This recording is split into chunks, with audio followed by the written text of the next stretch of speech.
Morning, guys.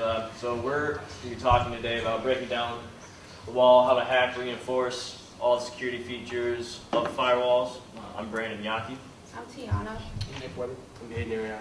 Alright, so this is just an outline of our presentation. We're going to introduce the project, the significance, important, and current cyber threats that are going on right now, some management controls, our computing environment before and after we set up the topology, defense strategies, attack strategies, and then a conclusion. So basically, what is a firewall? A firewall can be a software program or hardware device that acts as a barrier between trusted and untrusted networks. And how do firewalls protect our system? Basically, there are rules and policies in place that can be implemented to control the traffic flow. And it can allow access to certain parts of the network and disallow access to the other parts. Our goal was to see if firewalls had any vulnerabilities and ways to intrude. But with cyber attacks being at an all-time high, it's important. It's imperative to have your first line of defense ready. And as shown by these instances, MongoDB, Oklahoma government, and then Microsoft Outlook, there have been tons of intrusions in the first 3 months of this year alone. Okay, so the significance, importance, and threat. The significance of cyber defense is that cyber security risks are greater now than they were 10 years ago, and so is the number of devices susceptible to attacks. In 2017, the significance of the firewall, it provides an added layer of defense to a network by filtering the traffic communication over the network. It acts as a barrier to aid against cyber attacks by allowing and disallowing different types of requests to be completed. And then cyber threats to keep personal information protected, such as credit card numbers, social security numbers, and health record confidential. Approximately 4 million medical records were breached in 2018 alone. And then some of the preventative techniques and controls we're going to be using, automated patch updates. By configuring automated patches for our Windows machines, we're able to keep our machines up to date with Windows Defenders packages for virus protection, firewall policies, and internet security settings. For our firewall policies, we are setting up the network firewalls with rules and policies that will help in addition working workstation firewalls to prevent unwanted and unauthorized users from accessing our private network connections while segmenting our assets behind particular firewalls for additional protection. And then we adjusted our password string. Using the National Institute of Standards and Technology standards, we can effectively implement the use of strong passwords by introducing case-sensitive and special characters into the password, making it more difficult to gain access. All right, so on intrusion detection systems and host-based intrusion detection systems, we chose to implement Security Onion because it can act both as an IDS and an HIPS. And NIPS, we chose to utilize Squeal as our monitoring system, which allows us to monitor our network in real time, and Squirt, which is used to query against the information collected in our Squeal database. That should be a G in Squeal. And then for HRPS, we were able to implement OSEC, Open Source HIDS Security, which will log analysis, integrity checking, Windows registry monitoring, rootkit detection, and time-based alerting and active responses. And then for responsive and recovery techniques, this is kind of bleed over from the last page. This is more on our network-based intrusion protection engines. For monitoring our network, we have chosen to have 2 firewalls, Palo Alto and pfSense. Palo Alto can be designed for more of an enterprise network, and pfSense is an open source software distribution that can be installed on any machine.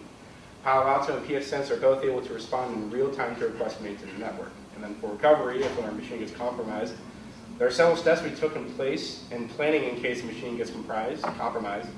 First being running anti-malware, such as Malwarebytes, and antivirus, such as Avast, to detect any remote-controlled Trojan back. Next, we will address the desktop firewalls to see what applications are trying to access the network that could potentially be compromising the system. We can also restore a machine back to a previous state that we know wasn't compromised or running connectedly. And a couple times we've also tried to use the Recover program to recover some things. The original computing environment that we got is here on the left. It's pretty basic. You just come in, you hit SecNet, and you just go to any of the VMs that you want. There really wasn't any protection other than just what was already on the computers. So here's what we did with our network.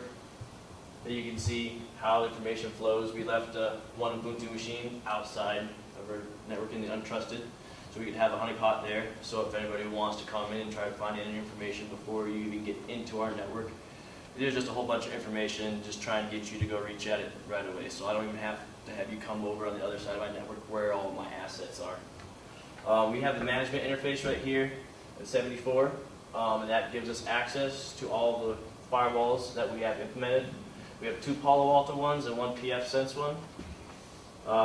What happens is, once I get behind here, we get down this nice little gold section, and that's how we know that that's our trusted. Everything that we have back there is secure. That's for us. Nothing's going anywhere. We have our Kali machines outside, so we can run scans against our network to figure out where our holes are, as well as attack and scan other people's networks to figure out how to access their systems and how they can be scanning our system so we can harden ours up even further. So like I said, with the defense strategies that we had, we were using 3 firewalls. So we just decided to move whatever assets we wanted in behind each particular firewall to give it additional strength. The honeypot, like we said, is so that I can try to lure you away with some fake information so that you don't go after my real information, such as your credit card, any bank statements, medical records. And then to monitor everything, pull it all together, we're using the security engine, which we're able to monitor the requests that are made against the system, and over time, when the database builds, we are able to query to figure out what is legitimate and illegitimate requests to try to get across our. So here's a basic overview of the event viewer. Implementation is on the next slide, but to start, we researched the most common threats and used filters based on event IDs to see which parts of our systems were vulnerable.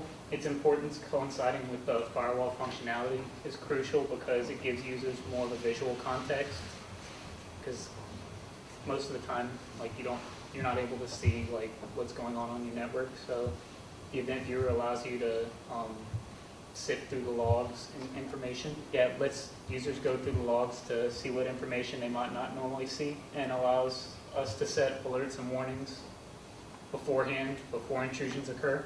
And the next slide shows the implementation of that. So shown to the right is the implementation of a custom view based on common vulnerabilities that we discussed throughout the semester.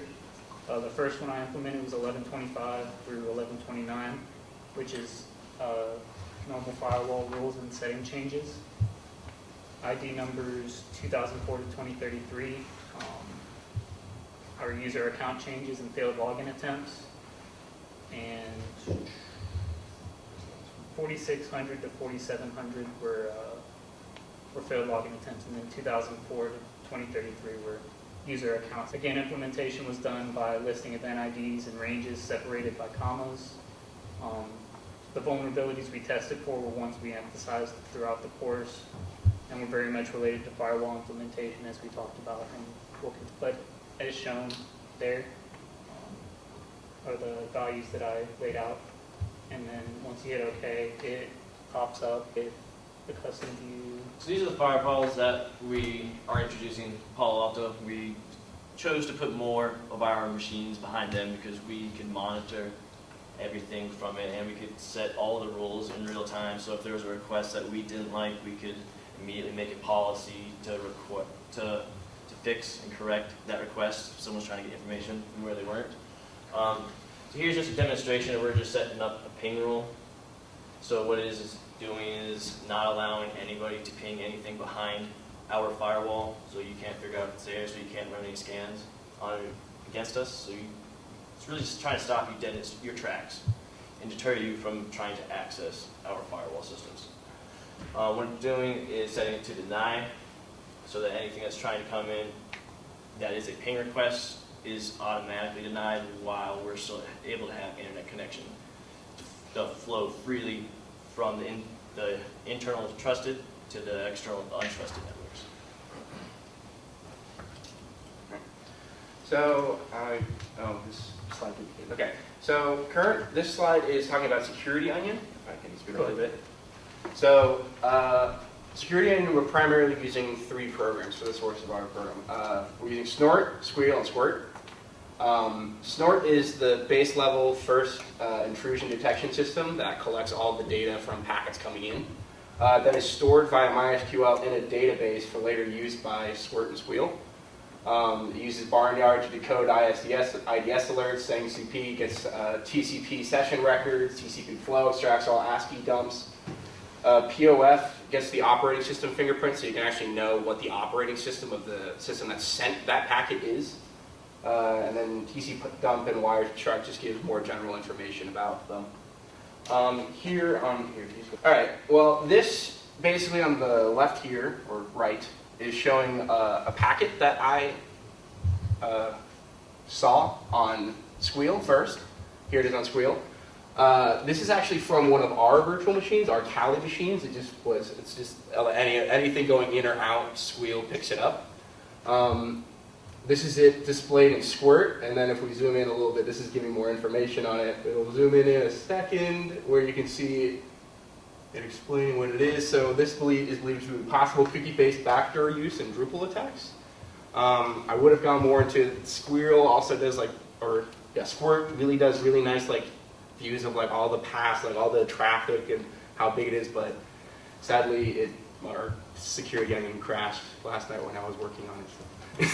But this is as far as I could go with it. But this is just a taste of how much these programs can show you about all there's so much metadata that these things collect on all the packets going through your system. So these are the attack strategies in which we attempted to get through and around with Firewall. So up there's Maltego and Armitage, which are both suites that are both made up of a bunch of different attacks that can be used to try to access systems. Slow Loris in the middle, the DDoS attacks. It's attempting to use all the bandwidth a person has on a web server or on their network. What it's attempting to do is take up as much bandwidth and hold up that connection as long as possible, so where there's no more bandwidth and you can't respond to any legitimate requests. So Armitage, what I'd like to focus on was a Hail Mary attack. What that does is basically throws the whole book at whatever you're scanning. It's going to scan for your open ports, your TCP, your UDP. It's going to send a ping request at you, and it's going to send every attack that it can send at you. You're going to know that's sending it at you because they're going to send a lot of them at you, but what I'm going to be able to do is figure out exactly what you have open and what specific exploits that I can send at you and where they can be sent to. So when we open it up like Armitage, I can basically scan your whole network, find out how many hosts that you have on your network, and then run every attack against every one of them and see what sticks. And once it sticks, then I know what to do from there and how I can progress in attacking your system. Since we're pressed for time, there's a little video that outlined a great visual for Slow Loris, but we'll just discuss that it's a denial of service attack, a hacking tool that attempts to break the server by throttling bandwidth on a network until it eventually crashes. Affects related ports and services, and usage can slip by IDSs and go undetected. So see us after if you want to see the visual on the video, but we'll move on to Maltego. Yeah, so using Maltego for threat research. So basically step one is using the Transform Hub to determine which machine is best for what you're researching. So you need to be sure there's a public API key so you can actually find something and you're not just looking at a blank screen. Then you also need to understand what your domain is and its purpose. So our domain is SecNet, and with the SecNet domain, I was able to basically key in and basically look at all of the traffic on the virtual machines. And you do passive DNS search. So basically it pulls all of the traffic that's open to the internet. So it's something that I don't have to get behind a firewall to see. It's already there for anyone to see. And then look for the URL pattern stream so I can see what websites everyone is going to on their virtual machines. I can see different changes that they probably made to their systems and everything. And there's a video, but it's... All right, so these are some of the lessons learned. Firewalls are the first line of defense and are the most important tool. If you don't have a firewall in place, you're basically screwed because anyone can get into your system. The concept and mapping a network is easier than implementing the firewall rules. So it's easy to understand what it is, but when you're actually trying to put it in place, you need to make sure that it's actually going to work and it's not just there, but it's not blocking anything. And then properly monitoring logs via IDS, NIPS, and HIPS are essential in maintaining a secure and uncompromised network. And getting the attacks against other networks to work correctly is the most difficult. So it's hard for us to get into another team's VM if they've already moved it behind the firewall, which was basically the whole purpose of the project. And it would be extremely hard to break down or gain access to a firewall, but to penetrate and find a loophole in the system is easier. And that's it. Questions, concerns?